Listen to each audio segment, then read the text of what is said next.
একদিন দ্বারকার রাজপথে ভোরবেলা ভিক্ষা চাইতে বেরিয়েছিল এক বৃদ্ধ ভিখারি।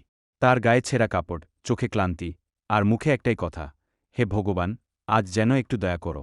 সেদিনই রাজপ্রাসাদ থেকে বের হচ্ছিলেন ভগবান কৃষ্ণ। সাধারণ মানুষের মতো সেজে তিনি শহর ঘুরছিলেন। ভিখারিকে দেখে তিনি থামলেন এবং মৃদু হেসে বললেন, তুমি কি চাও?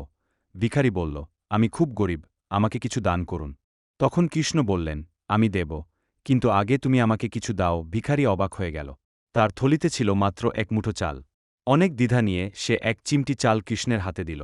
কৃষ্ণ হাসলেন, আশীর্বাদ করলেন, তারপর চলে গেলেন। সন্ধ্যায় ভিখারি ঘরে ফিরে থলে খুলতেই দেখল, ভেতরে সোনার দানা ঝকঝক করছে। সে হতবাক হয়ে বুঝল, যে এক চিমটি চাল দান করেছিল, সেই চালটাই সোনা হয়ে ফিরত এসেছে। কিন্তু সঙ্গে সঙ্গে তার চোখে জল এলো। সে বলল, হায়, যদি সবটুকু দিতাম, তাহলে সবটাই সোনা হয়ে যেত। সেদিন সে বুঝল, ভগবান মানুষের দান নয়, মানুষের মন দেখেন। যত বেশি বিশ্বাস ও উদারতা, তত বেশি আশীর্বাদ।